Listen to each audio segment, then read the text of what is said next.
오늘 준비한 자료는 이제 XLA라고 해서 텐서플로우 안에 있는 그 머신러닝, 옵티마이징 컴파일러 포 머신러닝이라고 하는 그런 컴파일러 프레임워크이고, XLA 같은 경우는 이제 이름이 엑셀레이터에서 왔다 그래요. 그래서 막 유튜브 같은 거 보니까 외국 애들 뭐 XLA 뭐 이렇게 읽더라고요. 그렇게 되고요. XLA는 이제, 컴파일러인데, 이제 컴파일러인데, ahead of time이라 그래서 예전처럼 네트워크를 컴파일을 해서 오브젝트 파일을 만들고, 그거랑 링크를 해서 애플리케이션을 만드는 이런 방식도 지원을 하고요. 그 다음에 just in time compilation이라 그래가지고, 이제 XLA 프레임워크를 이용해서 바로 컴파일을 한 다음에, 바로 이제 JIT을 통해서 바로 이제 실행도 할 수 있는 그런 기능도 지원을 합니다. 지원을 하고, 이제 파이토치 GitHub에 가면 파이토치 XL이라 그래서 이제 TPU를 통해서 파이토치를 돌릴 수 있는 그런 식의 백엔드로 이제 XL을 붙여놓은 그런 프로젝트도 있고요. 그다음에 텐서플로우를 이제 TPU에서 돌리려면 XL을 통해서 이제 컴파일해서 돌릴 수 있고요. 또 이제 잭스라 그래서 이것도 텐서플로우 안에 있는 건데 이제 넘파이인데 하드웨어로 가속할 수 있는 넘파이 구현물로 잭스라는 프로젝트가 또 있어요. 근데 거기서 사용되고 있습니다. 이렇게 되고요. 일반적으로 이제 컴파일러의 구조를 보면 이런 식으로 이제 프론트엔드, 미들엔드, 백엔드 이런 구조로 되어 있다고 하고요. 이제 프론트엔드라고 하는 애가 하는 역할은 뭐 C나 뭐 파이썬이나 이런 코드를 파싱을 해서 AST라고 하는 뭐 앱스트랙트 신텍스 트리 같은 걸 만들어주는 그런 게 이제 프론트엔드에서 하는 역할이 되는 거고요. 이제 미드랜드라고 하면 옵티마이저라 그래가지고 이제 코드를 좀 더 효율적으로 돌아갈 수 있는 형태로 변형해주는 그런 걸 이제 미드랜드라고 하고, 이제 타겟에 맞춰서 오브젝트 코드를 만든다거나 이제 실행 바이너리를 만들어내는 이런 걸 백엔드라고 한다 그러더라고요. XLA도 이제 컴파일러이기 때문에 이제 비슷한 구조를 가지고 있고요. 그 다음에 이제 XLA가 백엔드를 되게 여러 가지를 지원을 하고 있기 때문에 백엔드에 따라서 이제 옵티마이제이션 할 수 있는 방법들이 달라질 수 있으니까 이제 옵티마이저나 그 다음에 타겟 코드 제너레이터 같은 경우는 이제 백엔드별로 별도로 가지고 있고, 이제 프론트엔드는 공통으로 활용되는 그런 구조입니다. 그런 구조이고요. 좀 전에 얘기 드렸다시피 되게 다양한 백엔드를 지원을 하고요. 뭐 CPU 백엔드도 지원을 하고 GPU도 지원을 하고, 제가 예전에 처음 볼 때만 해도 이제 이렇게 많진 않았는데 요새는 뭐 그 AMD GPU, 마루CM 같은 거겠죠. 그런 거나 뭐 MLIR 백엔드 이런 것들도 추가가 된 것 같더라고요. 하여튼 이런 구조가 되어 있고요. TPU 백엔드가 분명히 있긴 있을 텐데 코드가 그 공개가 안 돼 있어서 이 부분은 확인을 해보지 못했어요. 네, 그렇습니다. 그리고 이걸 좀 더 이제 자세하게 그려보면 이런 구조로 되어 있는데, 우선 프론트엔드 같은 경우는 이제 텐서플로우 그래프를 뭐 TF2 XLA라고 하는 그런 걸 통해 가지고 XLA에서 사용하기 위한 자료 구조인 HLO 모듈로 이제 변환해주는 그런 식으로 접근할 수가 있고요. 아니면 컴퓨테이션 빌더 API를 통해서 직접 이제 XLA 그 컴퓨테이션 그래프를 만들어서 이제 HLO 모듈을 만들어낼 수도 있고, 아니면 텐서플로우에서 그 그래프를 프로토버프 형식으로 익스포트를 한 다음에 그걸 임포트를 해서 바로 HLO 모듈을 만들 수도 있어요. 네, 이런 식의 구조로 돼 있고, 이제 그 다음에 run HLO 패시스라고 해가지고 하이레벨 옵티마이제이션 하는 그런 패스를 거치게 되고요. 하이레벨 옵티마이제이션을 통해서 최적화가 끝나고 나면 이제 run 백엔드를 통해서 익스큐터블을 만들어내게 되고, 이제 JIT 컴파일레이션도 지원한다 그랬으니까 이제 바로 이제 실행을 할 수 있도록 스트림 익스큐터라는 그런 거를 가지고 있어서 이제 컴파일된 익스큐터블 그 데이터 구조를 그대로 익스큐터에다 집어넣으면 이제 실행을 할 수 있는 그런 식의 구조로 되어 있고요. 우선 프론트엔드 같은 경우는 아래 이제 그 그래프처럼 인스트럭션과 그 다음에 다른 인스트럭션과 그 상관관계에 대한 이런 그래프를 빌딩을 해주는 그런 역할을 수행을 하고요. 그다음에 미드랜드라고 하는 애는 이제 하이레벨 옵티마이제이션이라고 그래서 이 자료는 그 아래쪽에 링크 있는데 사실 얘는 텐서플로우 쪽 관련된 뭔가에서 가져온 건데, 하여튼 비슷한 거를 하고 있어요. 엑스레이도. 예를 들어서 뭐 데드 코드 엘리미네이션이라고 그래서 실제로 사용되지 않는 코드가 있다거나 아니면 이제 뭐 그런 것들을 제거를 해주는 그런 옵티마이제이션도 하고 있고요. 그 다음에 컨스탄트 폴딩이라 그래서 컴파일 타임에 미리 계산해 놓을 수 있는 그런 것들이 있으면 미리 이제 계산을 해서 상수로 만들어주는, 상수 하나로 이제 합쳐주는 뭐 이런 역할도 할 수 있고요. 그다음에 플래트닝이라 그래서 아래에 있는 것처럼 뭐 A 더하기 B 더하기 C 이런 게 이제 뭐 트리 형태로 애드 그래프가 만들어졌다 그러면 이제 addn이라는 하나의 오퍼레이터로 바꿔서 이제 중간 인터미디어트를 중간에 저장하지 않고 바로 연산을 할 수 있는 이런 식으로 만드는 것들도 할 수 있고, 또 호이스팅이라 그래서 뭐 결합 법칙 이런 걸 만들어 줄 수도 있고요.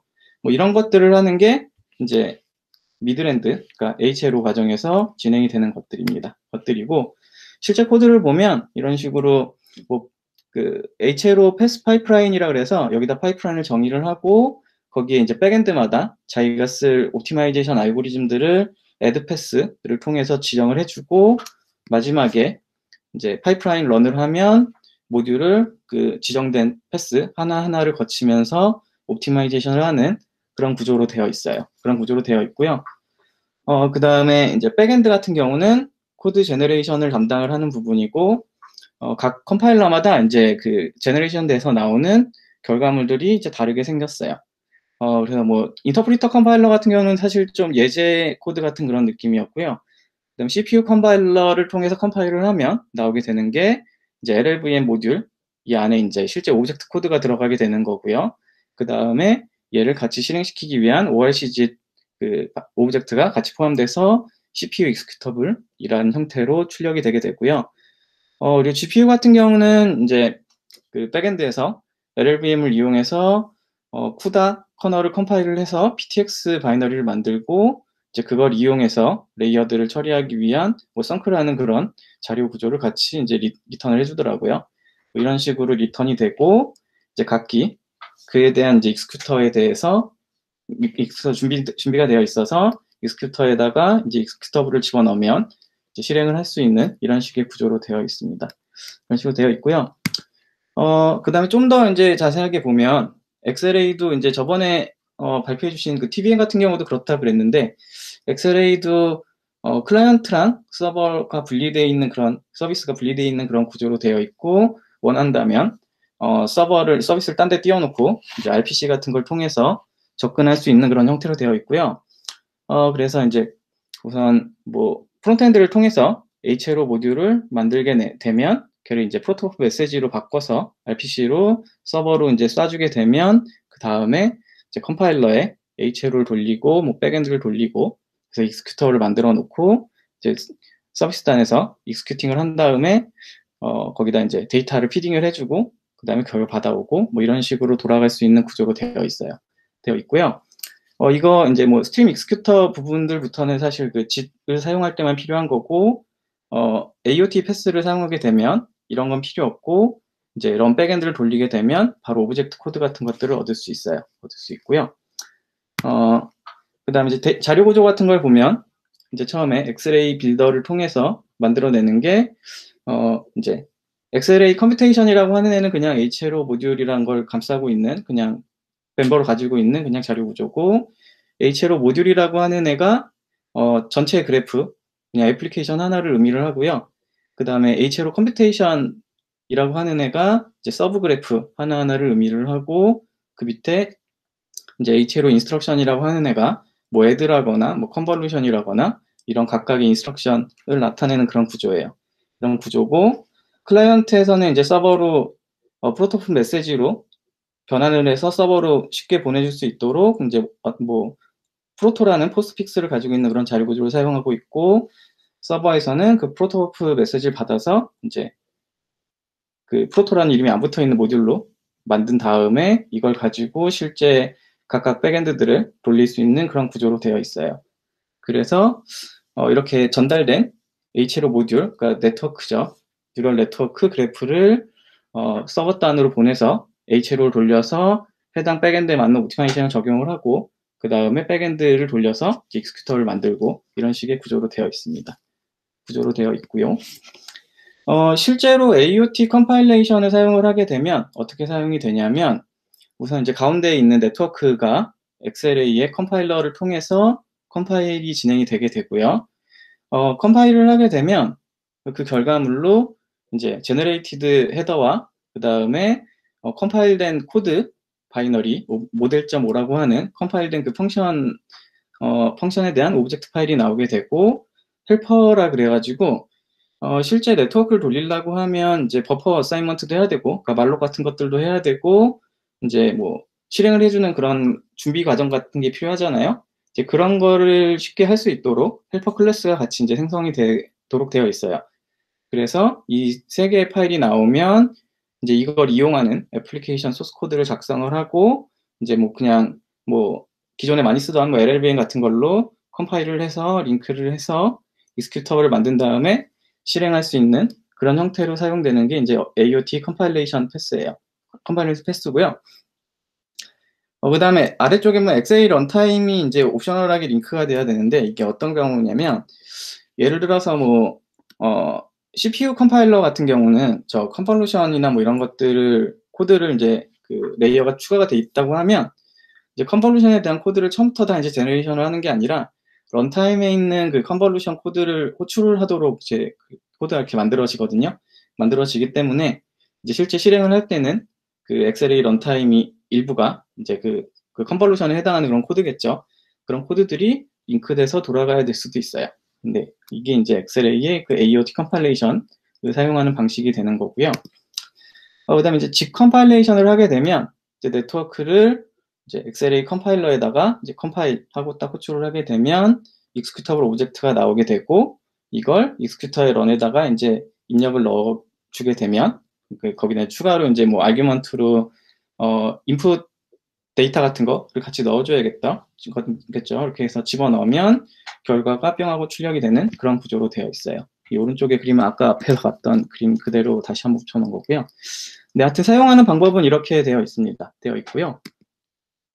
그래서 실제 어떻게 쓰는지를 보면, 우선 AOT 컴파일러를 이제 빌딩을 하기 위해서는 텐서플로우 프로젝트가 이제 베이즐이라는 그런 빌드 스크립트를 통해서 만들어져 있기 때문에 이제 베이즐을 통해서 빌드를 하면 되고요. 위치는 이제 텐서플로우 밑에, 컴파일러 밑에, AOT라는 것 밑에 이제 tf 컴파일이라는 그런 룰로 정의가 되어 있기 때문에 이 커맨드를 딱 실행을 시키면 이제 tf 컴파일이라는 그런 AOT 컴파일러가 컴파일 되는 것을 확인을 할 수가 있고요. 텐서플로우 XLA에서 그 tf 컴파일 같은 경우는 CPU 컴파일러밖에 지원을 하지 않기 때문에 이거 같은 경우는 그러니까 AOT 같은 경우는 CPU 백엔드로 돌릴 때만 사용을 할 수가 있어요. 사용을 할 수가 있고요. 그 다음에 이제 AOT 애플리케이션을 짜려면 어떻게 해야 되냐면, 우선 이걸 빌딩하기 위한 그런 그 빌드 스크립트를 우선 작성을 해야 되고요. 그 다음에 이제 인풋 그래프, 이제 프로토버프로 되어 있는 그런 인풋 그래프, 그러니까 tf 컴파일이 프로토버프 그래프를 입력으로 받아서 이제 동작을 하도록 되어 있기 때문에 그 입력 네트워크를, 그러니까 컴파일러 네트워크를 프로토버프 파일 형식으로 이제 준비를 해야 되고요. 그 다음에 프로토버프 네트워크 같은 경우는 그 프로토버프 파일 자체에 어떤 노드가 인풋이고 어떤 노드가 아웃풋이고 이런 정보가 없는 것 같아요. 그래가지고 어떤 노드가 이제 인풋이고 뭐 아웃풋이고 이런 것들을 정의하고 있는 그래프 컴피그 파일을 같이 만들어줘야 돼요. 만들어줘야 되고, 이렇게 준비한 그래프 컴피그 파일하고 그래프 디피니션 파일을 가지고 tf 컴파일에 입력을 해주게 되면 그래프가 컴파일이 되게 되고요. 이제 그걸 이용하기 위한 이제 애플리케이션 짜가지고 돌리면 됩니다. 그 뒤에서 좀 더 자세하게 볼게요. 우선 빌드하기 위한 룰은 마찬가지로 이제 베이즐로 뭔가 코드 룰을 만들어줘야 되고요. 여기서 이제 네임이라고 하는 게 있는데, 네임이 이게 아마 네, 아마 그 생성될 파일 이름일 거예요. 파일 이름일 거고, 그러니까 generated 파일의 이름이고, 그다음 cpp 클래스라고 하는 애는 이제 헬퍼 클래스의 이름이 되는 거고요.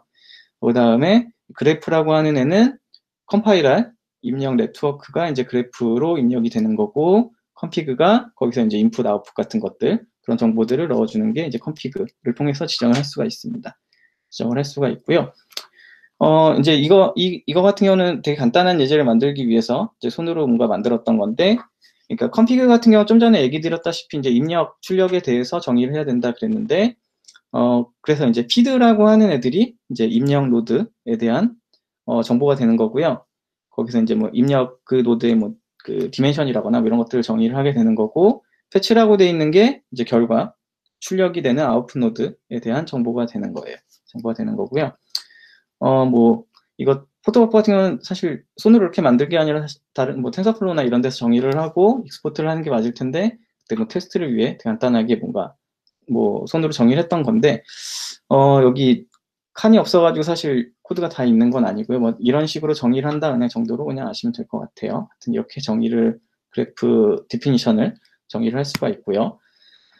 그렇게 해서 이제 TF 컴파일을 통해서 빌드를 하기 위한 룰을 아까 이제 지정을 했으니까, 입력 그래프를 넣고, 그 다음에 뭐 헤더랑 오브젝트 파일을 만들기 위해서는 이제 베이즐 빌드를 통해서 이런 식으로 컴파일을 할 수가 있고요.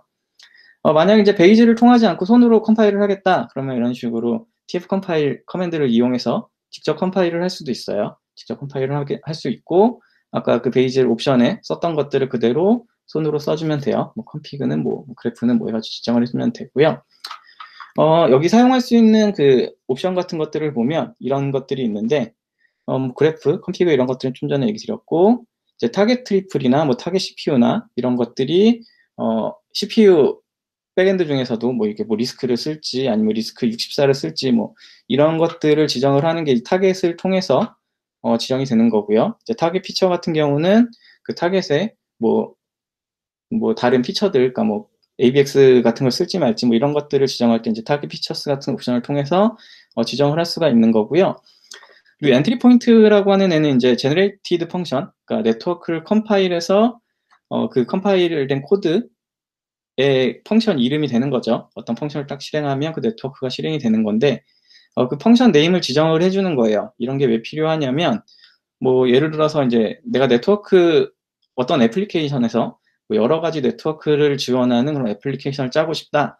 그러면 이제 각각 네트워크마다 이제 엔트리 포인트 펑션 이름을 다르게 만들어주고, 그렇게 해서 링크를 했을 때 이름이 컴플리트 나는 거를 막을 수 있는 거죠. 이런 걸 통해 가지고 뭐 그렇게 되는 거고, 이제 뭐 아웃 헤더는 이제 헤더 파일 이름 이런 걸 지정을 하게 되는 거고요.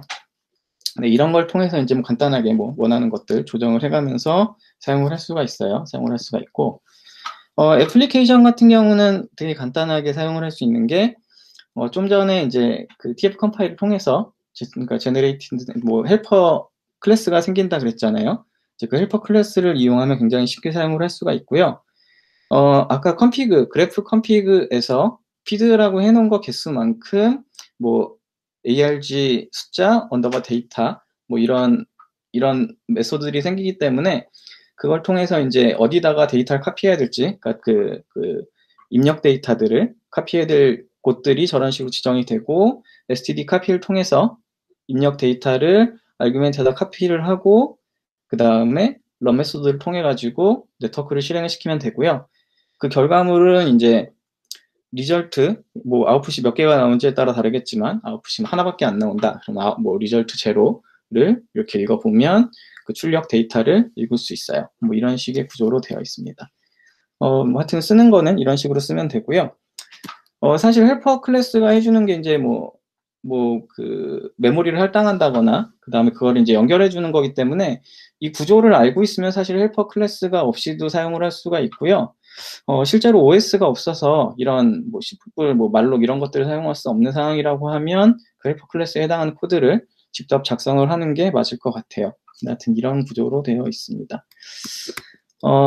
네, 실제로 이제 그 좀 전에 애플리케이션 짠 거랑 아까 TF 컴파일을 통해서 만들어낸 오브젝트랑 다 이제 빌드하기 위한 전체 룰을 쓰면 이런 식으로 되는 거고, 마이 앱이랑 마이 바이너리라는 걸 이제 빌딩을 하기 위해서 아까 그 TF 컴파일로 이제 헤더랑 오브젝트랑을 만드는 거를 이제 디펜던시를 이런 식으로 넣어가지고 하면 같이, 그러니까 바로 그 네트워크가 바뀌면 걔도 컴파일을 하면서 빌드가 될 수 있도록 이런 식으로 빌드 스크립트를 만들 수가 있어요. 이런 식으로 해서 돌리면 되는 거고요. 그렇게 해서 좀 전에 만든 룰을 이용해서 빌드를 하게 되면 이제 베이즐 빈 밑에 이런 식으로 바이너리가 생성되고, 생성된 바이너리를 바로 실행시키면 원하는 결과를 보여주는 그런 결과물을 얻을 수 있습니다. 이게 이제 AOT 애플리케이션을 작성하는 방법이고요. 짓도 비슷한데, 짓 같은 경우는 이제 뭐 TF 미리 AOT 컴파일을 할 필요가 없기 때문에 단계가 조금 더 적고요.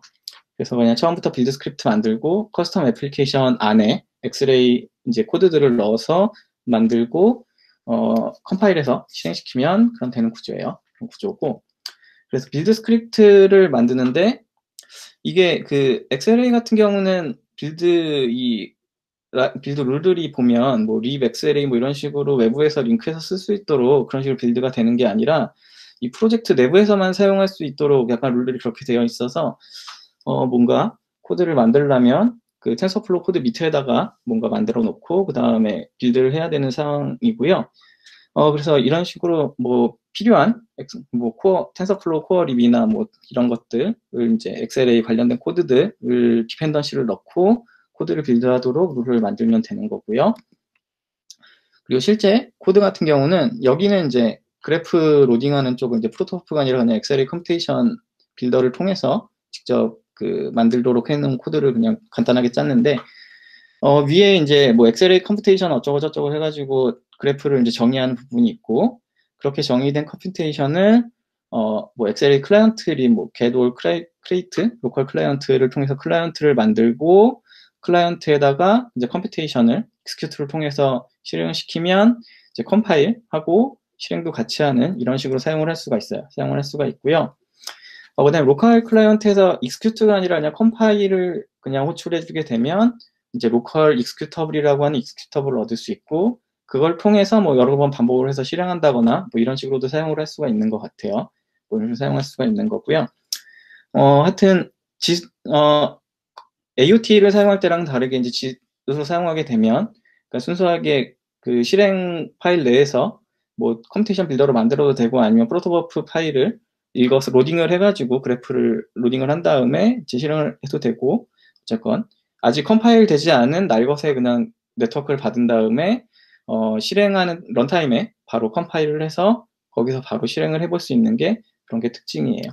네, 하여튼 이렇게 되어 있고 참고로 그 얘네가 백엔드를 여러 개 지원을 여러 가지를 하는데 백엔드 뭐 플랫폼으로 GPU를 쓸지 뭐 이런 것들을 지정을 하는 거는 걔도 로컬 클라이언트 저 펑션의 아규먼트로 이제 뭐 플랫폼이라거나 뭐 타겟 관련된 그런 옵션들을 이제 넣어줄 수가 있어요. 넣어줄 수가 있어서 클라이언트를 만들 때 이제 타겟 백엔드를 지정을 하고 시작을 하면 되는 거고요.